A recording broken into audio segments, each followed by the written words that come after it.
This conference will now be recorded. Hello and welcome everyone. Good afternoon. This is our fourth lecture of contract law. So we will discuss about learning outcome, uh, understand how a contract can be discharged. That's mean that how contracts can comes to an end. So contract is a legally binding promise, writing or oral by one party uh, to fulfill an obligation to another party in return for consideration. A valid contract is one that meets the basic elements of contract law. For example, you sign to buy a blue house, uh, and the house is blue, thus the contract is valid if color is same. So a voidable contract provides the option to uh, rescind by either party at the creation of the contract. It is valid, but it could be voided in the future. So, what are the essential elements of contract? There are four main elements of a valid contract. Are legal requirements of formation of a contract are number one is offer. Number two, legal requirement of formation of a contract is acceptance, and number three, agreement and consideration. So basically, there are four main ways contract terminator can be terminated. There is a difference. So by performance, by agreement, by breach of contract, by the law of frustration. So let's start with the by performance. The contract runs its course and its contract is performed by agreement.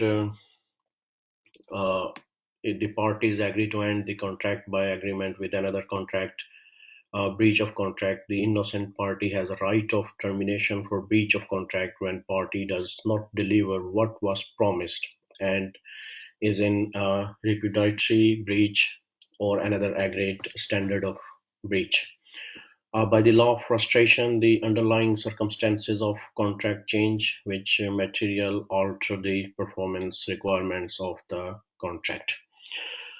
So, first is a by performance. The contract is carried out and completes its terms. By agreement, the parties concur to dissolve the agreement by mutual consent and enter into another contract. Then, by contract of breach, means when a party fails to uphold its end of the bargain and engage in repudiatory conduct or another accepted form of breach, the innocent party may terminate the agreement. And law of frustration, uh, if the contract's fundamentals conditions change, the terms of performance must be also change materially. So when both parties termination by performance, when both parties to a contract have performed all their obligations under a contract, including all express and implied terms, a contract comes to an end. So each of the parties have performed their obligations with perfect precision, exactly as was specified by the contract. And if the contract is for a fixed term, say 2 years, if the contract has been performed with that perfect precision as at the end of the 2 year.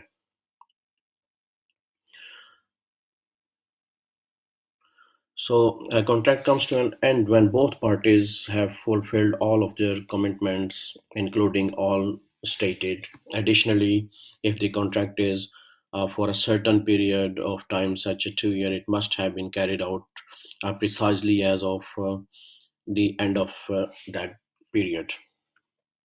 So uh, next is a few words about contract performance. Any deviation from the contractual obligation will amount of a breach of contract. In Bolton versus Mahadeva, the contractor was required to install a central heating system. The heating system did not work. Contractor couldn't claim payment. He did not fulfill the primary obligation to heat the house. Basically, the heating was not working. So, because heating system was not working, so contractor could not claim payment. So, in contract for services by a contract, the obligation to performance may not be so strict. The obligation is usually not to achieve a specific result, but just to exercise reasonable care and skill when performance the contractual services. But it depends on the precise terms of the contract, what the contractor is promised to do. Uh, Circumstances of the contract may allow payment for part performance of a contract on a quantum uh, merit basis. A reasonable price is required to be paid for work performance performed at the request of the other party. This enables the performing party, the contractor or supplier, to get paid fair and reasonable remuneration for their work. It requires a contract where the obligation to perform are advisable, such as by phase of milestones. So payment may be recovered for the obligations completed where partial performance has been accepted by the other party prevent complete performance by a party ready, willing, and able to perform, or substantial part of the contract has been completed. Uh, any departure from the contractual requirements shall continue constitute a violation of contract. So, Bolton instructed that the contractor set up a central heating here in case of 1972 case laws. It says the heating system was inoperative, was not working. So, due to its failure to fulfill the principal commitment, the contractor was unable to get payment. So typically, the responsibility is to deliver the contractual service with reasonable care and competence rather than to attain a scheduled goal. And work conducted at the other party request should be compensated at a fair rate. So if needs a contract with breakable performance responsibilities such phase or milestones. And there is a uh, page 6, an IT consultant to a contract tenders performance by attempting to perform their obligations under the contract. They are prevented from performing by the other party.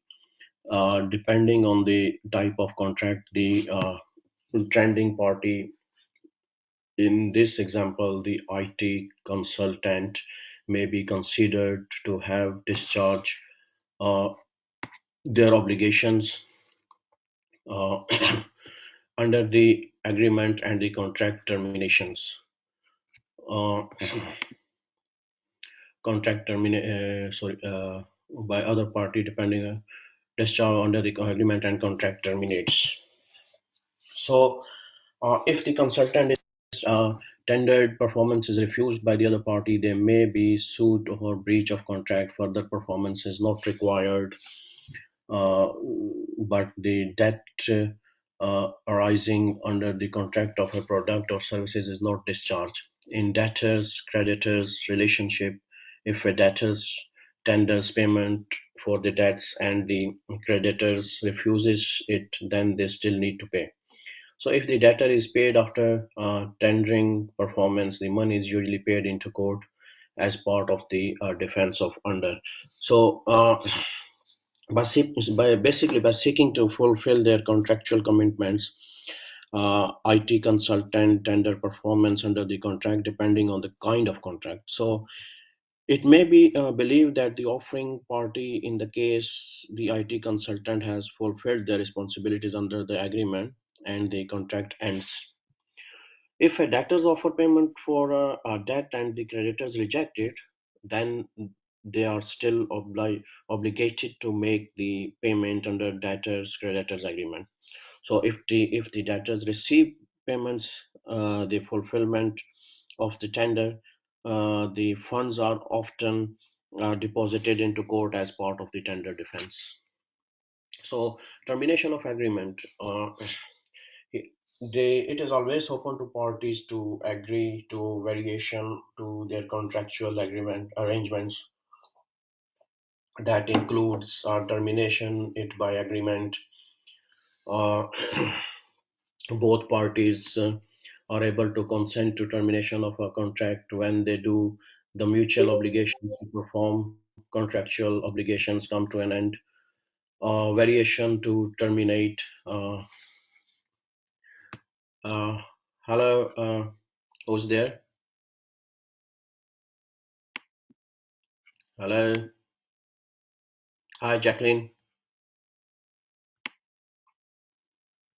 Hello, can you hear me? Hello, can you hear me, Jacqueline? Okay. Anyway, that includes terminating it by agreement. Both parties are able to consent to termination of a contract. When they do, the mutual obligations to perform contractual obligations come uh, to an end. So variation to terminate. So this termination by agreement is actually a variation of the contract. As such, it must be supported by fresh consideration to be legally binding. So, where both parties have performance obligations, executory consideration outstanding under a contract, and agreement to discharge one another from further performance will usually be fresh consideration that enough to satisfy the requirement for consideration, making determination by agreement legally binding. So here, basically, it says it is always possible for parties to come to an agreement on changes to their contractual terms, including the termination of agreement of the agreement. Agreement may be terminated with the approval of both parties. Agreement to release one another from further performance. Uh, Often fresh compensations if both parties have unfulfilled performance duties. For example, executor consideration under a contract that is sufficient to meet the demand for consideration and make the termination by agreement enforceable. Hello, can you hear me, Jacqueline? Hello,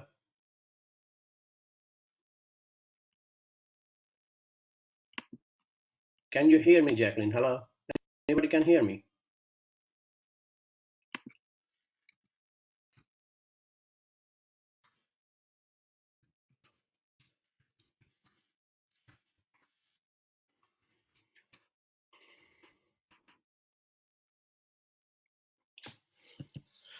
So,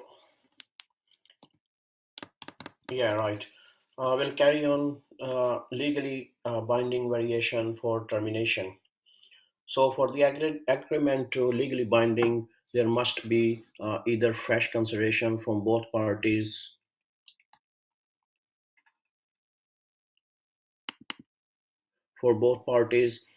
deed releasing the other party from their obligations. There is no requirement for consideration uh, in a deed. So a separate agreement supported by fresh consideration to amount to accord and satisfaction or promissory estoppel applies to the facts. Broadly speaking, an estoppel is made out when a promise is made to uh, end the contract by one party to another. The promise intended to be binding uh,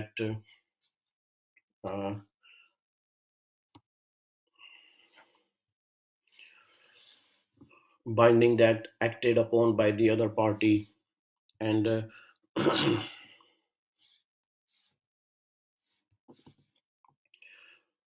the other acts and on the promise and changes their position as a result. So the contract does not need to say that the parties intend to change the agreement in the contract itself.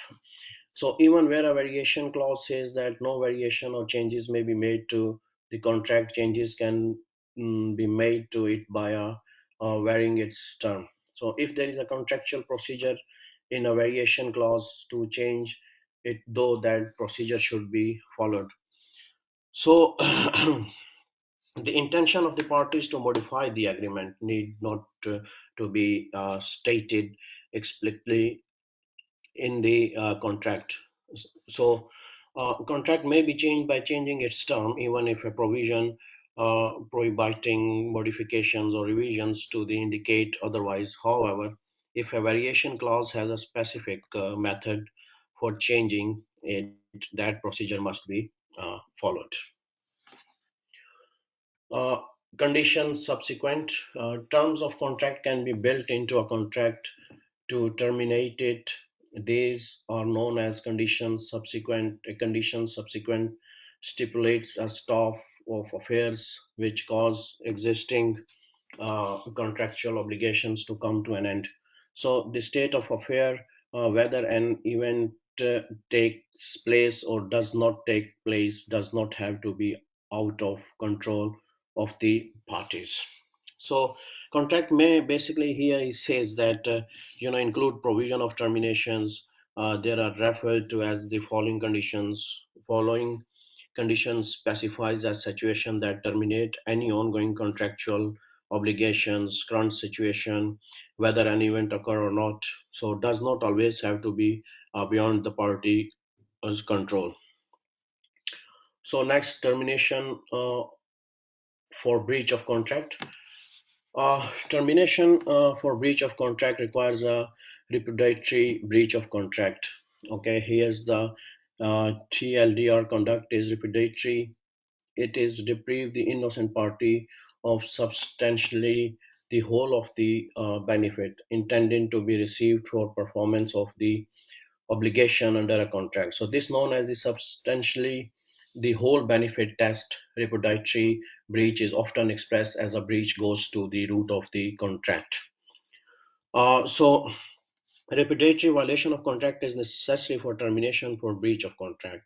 So the short version is that behavior is repudiated if it is deprive the innocent party of essentially the whole of the benefit which was expected to obtained in exchange for fulfilling contractual commitments.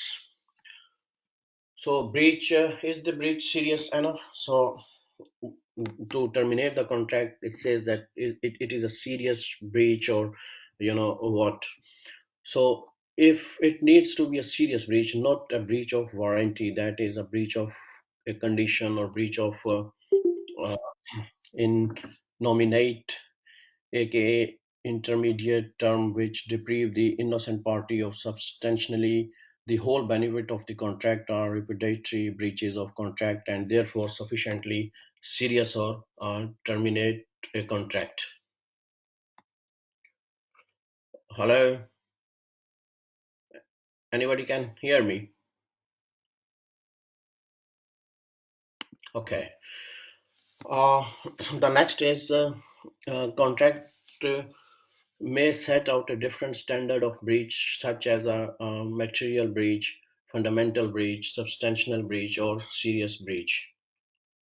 So, uh, basically it says that fair reading of these alternative expression in the context of the contract will determine whether they really indicate repudiate breach if the parties to a business contract agree to end the agreement is according with the certain provision, they may do so. So, and just because there are no express right stated to permit a party to terminate in a contract does not necessarily mean that it can't be terminated. So, next one is anticipatory breach. So, when one party expresses an intention to not perform their obligations under the contract or perform them in a way in which is inconsistent with the original contractual terms, it is an anticipatory breach. It entitles the other party or terminate. So, anticipated breach may be caused by either explicit or implicit behavior, expressive language. Writing is not necessary. The innocent party may do not the following when defaulting party commits an anticipatory breach.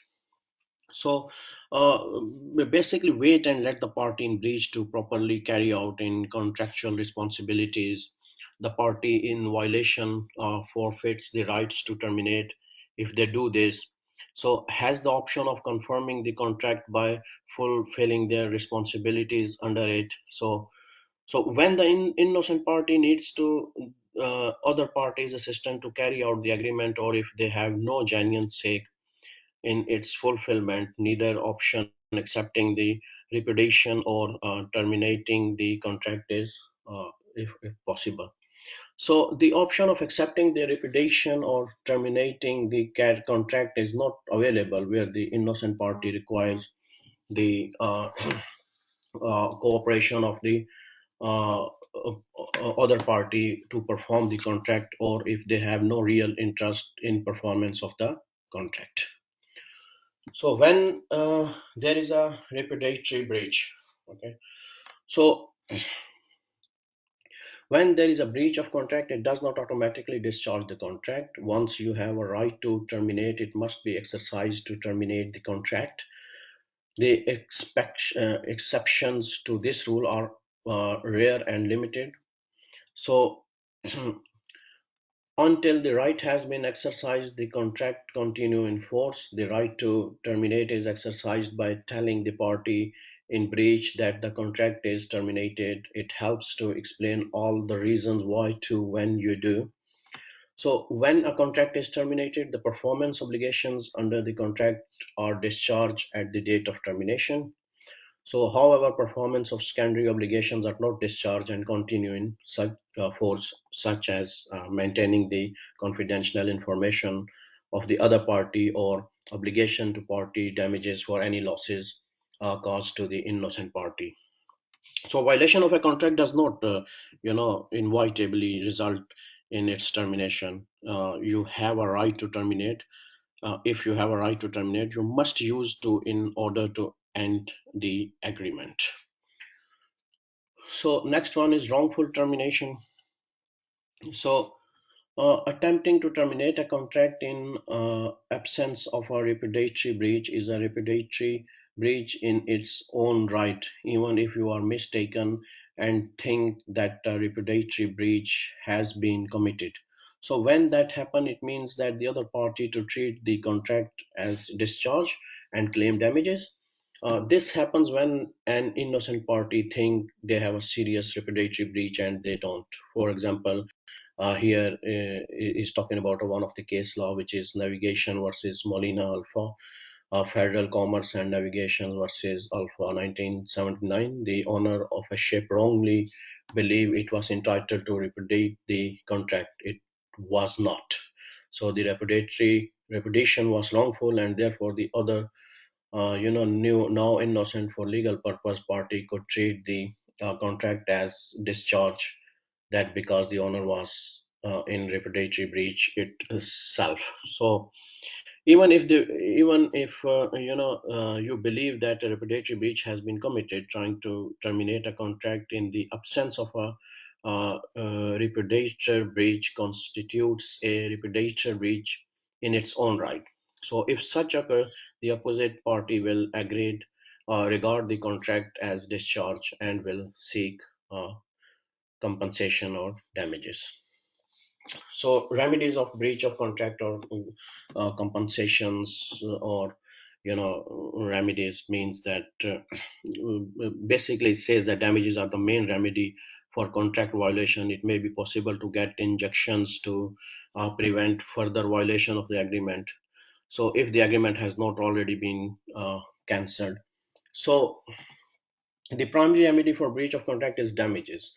Injunctions may be available to restrain further breaches of contract, which assume that the contract has not been terminated, as I said, if contract has not been cancelled. So termination, next one is termination by frustration. So by common law, discharge by frustration occurs where it is impossible to perform the obligations under a contract due to a change in circumstances of a performance of a contract after it has been signed. So The changes of circumstances must change the nature of the outstanding contractual obligations. The modern test for frustration is outlined in the case of National Carriers versus Panel Pina 1981. Frustrations occur when here is a case law. Is discussing super Venice as event without default either party, and for which the contract makes no sufficient provision, which is significantly changes the nature, not merely the expense or of the outstanding contractual rights obligations from what the parties could reasonably have contemplated at the time of its execution.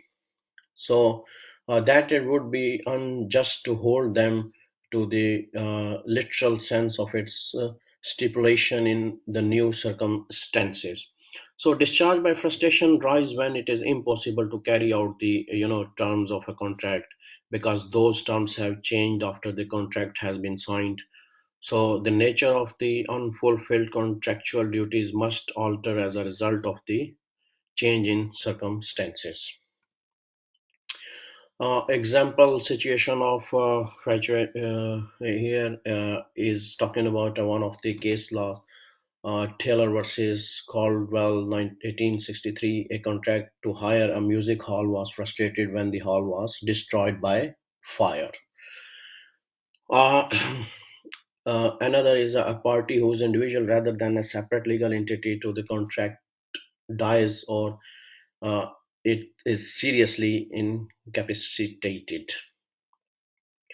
The contract has been become illegal performed due uh, to a change in the law, uh, or say an outbreak of war. So the commercial purpose of the contract has failed, such as the failure of an event which the contract was based upon. So here he is talking about the Taylor versus Music Hall rental agreement was nullified when the venue was completely destroyed by fire. So commercial purpose of the contract has failed.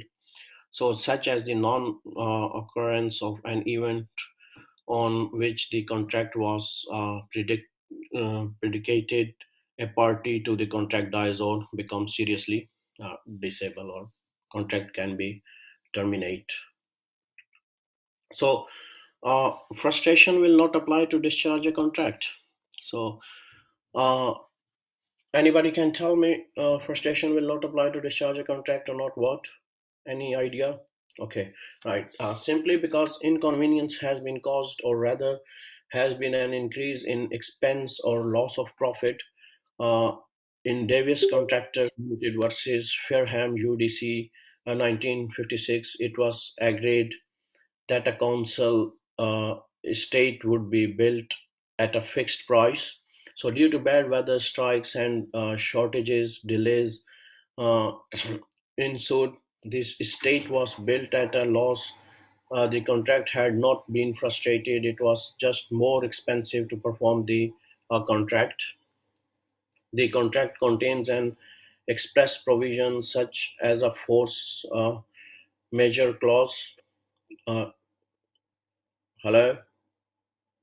Yeah. Hello? So, hi, Jacqueline. Yeah, Have you got hello. any issue?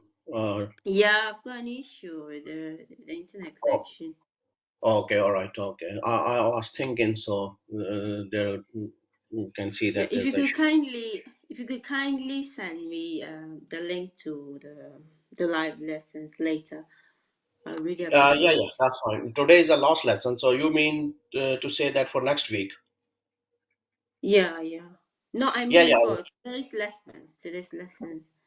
yeah, yeah. So today is okay. Oh. You're okay with this lesson Yeah, I'm okay, but I'm finding it a hard time connecting because because of internet. yeah, Okay, because okay.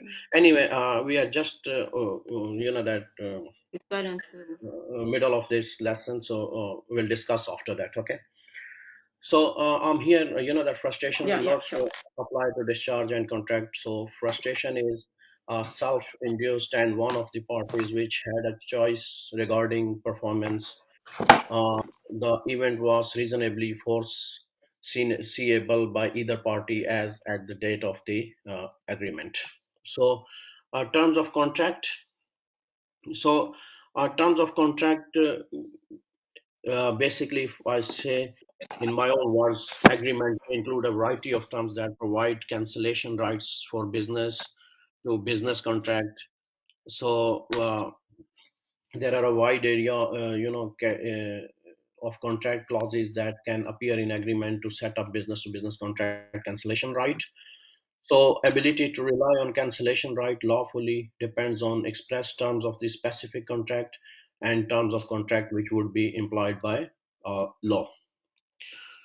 So, even if a business to business contract does not contain an express right to terminate, such as a termination or break clause, implied right may exist to bring about the contractual power of termination of the contract.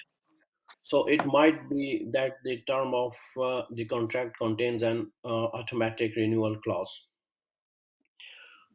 And if a contracting party tries to terminate a contract and does not to have the right to itself is repudiatory breach of contract. So, have you got any idea about repudiatory breach?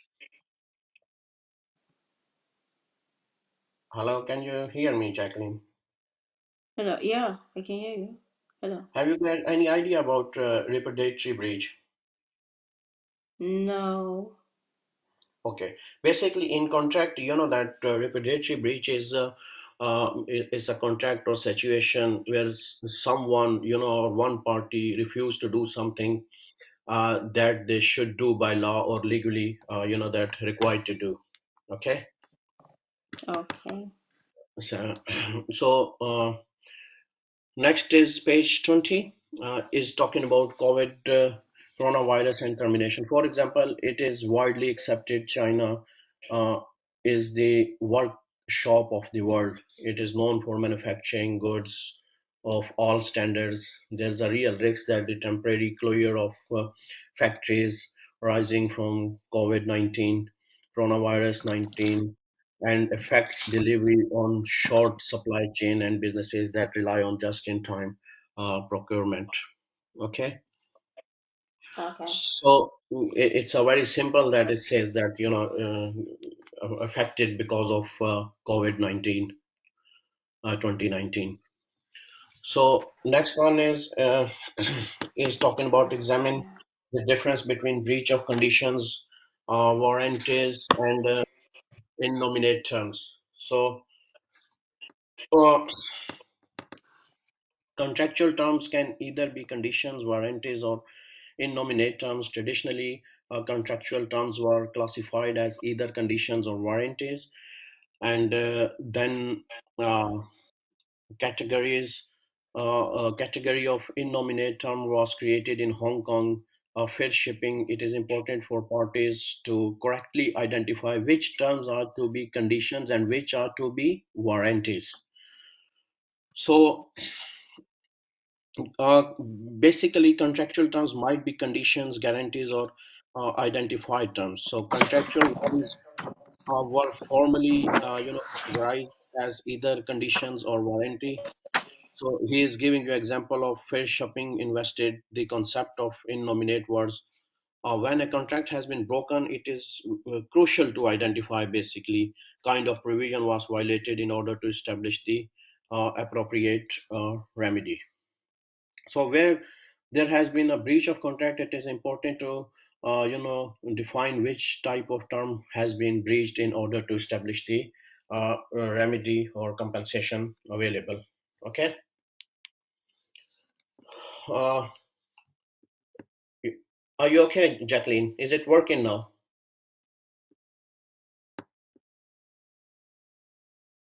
Right.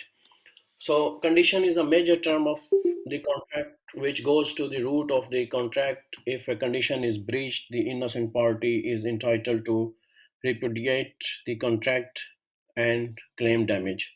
So here is an example of Possard versus Spires, 1876.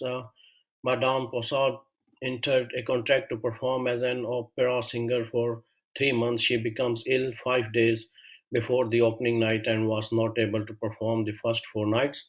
So Spires then replaced her with another opera singer. So Badam was in breach of condition and Spires were entitled to end the contract. She missed the opening night, which was the most important performance, as well as all the critic, critics and publicity would be based on this night. So next one is warranties. Warranties are minor terms. Okay, warranties are minor terms of contract which are not central to the existence of the contract. If a warranty is breached, the innocent party may claim damage but can not end the contract. So if party breach any warranty, they can't terminate the contract, but they can claim the damage or compensation. Like Bettini agreed by versus Gay by Guy by contract to perform as an opera singer for a 3 months period. He became ill and missed 6 days of rehearsals. The employers sacked him and replaced him with the another opera singer. Bettini was breach of warranty and therefore the employer was not entitled to end the contract. Missing the rehearsal did not go to the root of the contract. Sorry. So here again, he's talking about Hong Kong fair shipping, as discussed previously, served as the foundation for the innominate word strategy. So the courts may rule that a provision was just a minor term, even though the parties themselves had claused it as a condition, and a violation of that term did not give rise to the right to repudiate the agreement. So as a result, you know, in fair shipping and Kawasaki Kessen is a case law. As a result, the ship was out of commission for 5 weeks and then other 15. The defendant saw this as a condition violation and terminated the agreement. Held the court should consider the consequences of the breach and they determine whether the innocent party has been significantly deprived of all the breaches benefits of the contract rather than attempting to qualify the term itself as a condition or guarantee. So the defendant 20 weeks out of a 2 year contract terms did not materially deprive them of all benefits. So that's why they were not allowed to repudiate the agreement in simple words. So compare the case. Here he's talking about that Sushler versus Wickman tools. Sushler were manufacturer of a certain tools, and Wickman were a sale company granted the sole right to sell certain tools manufactured by Sushler. In terms of the contract between the parties, was described in the contract as being a condition and provided that Wickman would send a salesperson to each named company once a week to solicit sales. This imposed an obligation to make 1,400 visits in total. Wickman failed to make some of the visits, and Sushla terminated the contract of breach of condition.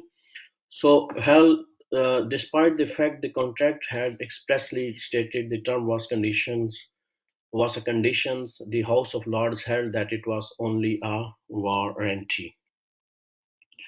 Right? So, uh, uh, Lombard North Central versus Butterworth, 1987. The defendant leased uh, a computer from the claimant.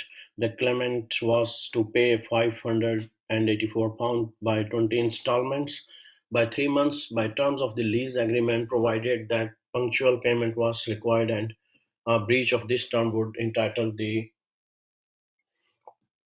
lessor to leaser to terminate the agreement. The defendant got into arrears with the installment, and the claimant took possessions of the computer and sold it on for £175. The claimant sued the defendant claiming arrears and all future payments amounting to £6,869 in total.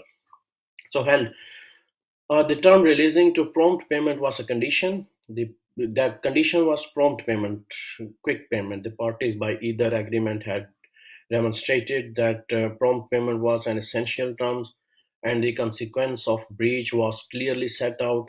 Nichols LJ stated that even one late payment would entitle to leisure to terminate irrespective of the effect of the breach. So examine the doctrine of frustration. So in English law, a contract may be discharged on the ground of frustration when something occurs after the formation of the contract which renders it physically or commercially impossible to fulfill the contract or transform the obligations to perform into a radically different obligations from that undertaken at the moment of the entry into the contract. So historically, the concept of frustration has been invoked to mitigate the wondrous doctrine of absolute contracts, where performance of a contract is prevented by supervening events for which neither party to the contract is responsible, and loss allocation is required. So basically, in the past, the idea of frustration has been to lessen the burdensome notions of absolute contracts which requires loss allocation when supervening circumstances impede the fulfillment of a contract for which neither party is accountable. So uh, the test of frustration. So the in juristic basis of the doctrine has evolved over a number of years. So doctrine's basically legal foundation has changed throughout the years. The concept of a fair solution basis of the contract, failure of consideration, and implied term have all been rejected by English courts throughout time in favor of the test of dramatic changes in the duty, which is presently seen by major commentators as the preferable method. So the principle of frustration is not, activated by difficulty, annoyance, or material loss per se. The importance of the responsibility must also alter to the point that if fulfilled, the item done would not be what was originally agreed upon. So here, the test was first formulated by the House of Lords in Davis Contractors versus Fairham, case law. So next one is furthermore, it is not simply a question whether there has been a radical changing in the circumstances, but whether there has been a radical changes in the obligation or the actual effect of the promises of the parties in the right of the new circumstances, which the court will have to establish that the performance was fundamentally different in a commercial sense. So it is necessary for the courts to demonstrate that the performance was fundamentally different in a commercial sense in order to determine if there has been a significant changes in the obligation or the real impact of the parties' commitments in light of the new circumstances. The application of the law of frustration is not always precluded by the fact that the parties but at the time of contracting truly foresee the possibility of the occurrence of new circumstances in issue. So however, the fact that parties at the time of contracting actually for you know saw the possibility of the event and new circumstances in question does not necessarily prevent the application of the doctrine of frustration.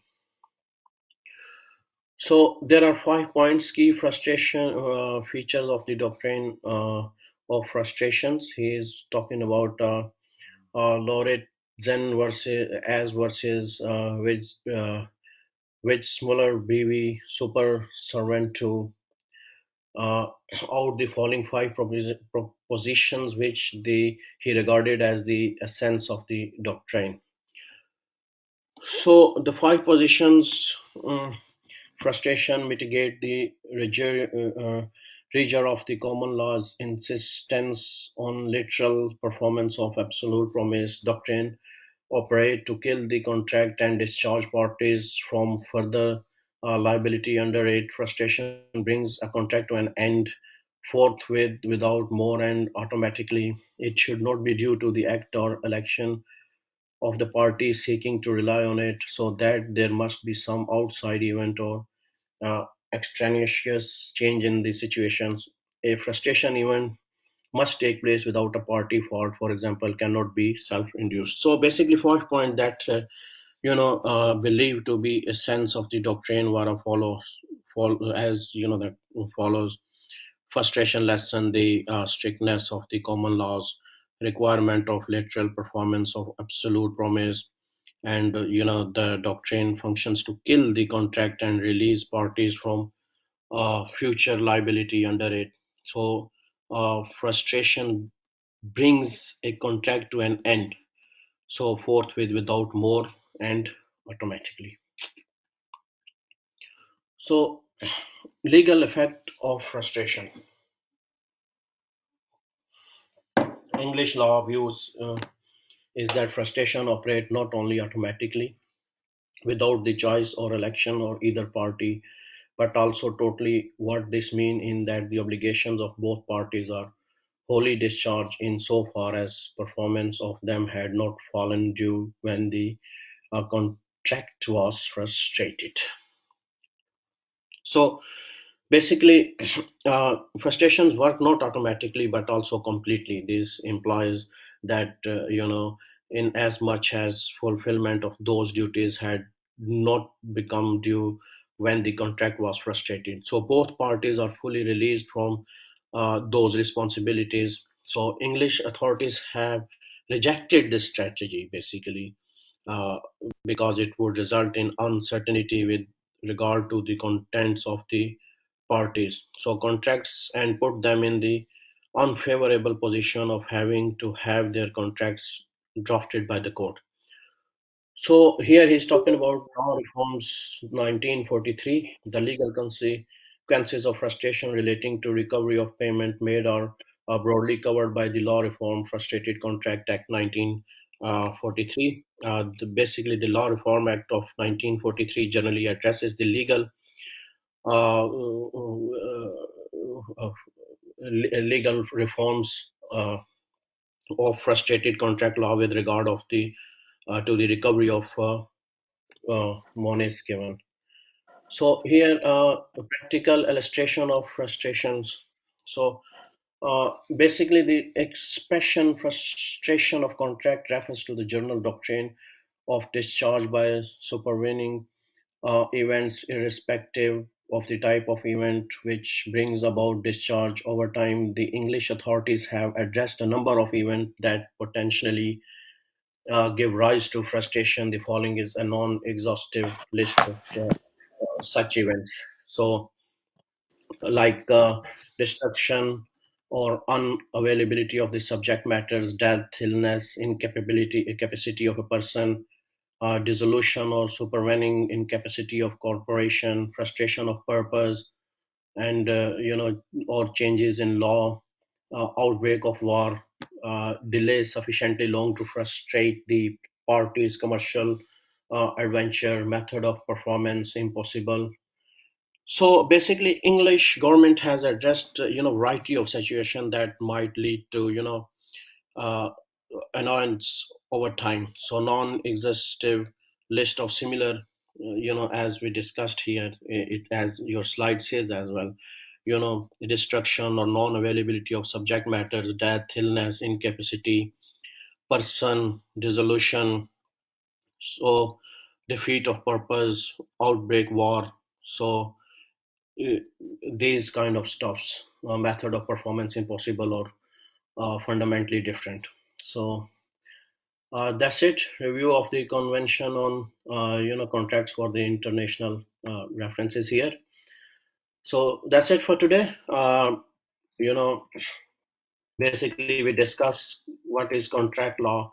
Understanding how a contract can be discharged, what is contract and how contract can be discharged, type of contracts, breach of contracts, different ways in which a contract can come to an end, like we discussed in detail, like performance, by agreement, breach of contract, by law of frustration. So that's it for today, guys, and hopefully I'll see you next weekend, next Saturday, I believe so. It is about assignment brief.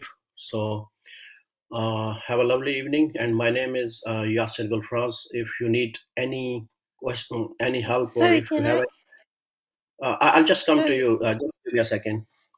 So Okay. if you have any question, please drop me an email at tutor-management at ukversity.co.uk. Uh, thank you very Okay. much, and bye for No today. problem. Thank you. Yeah, Bye. yes, Jacqueline. Hello. Yeah, yeah. Hello.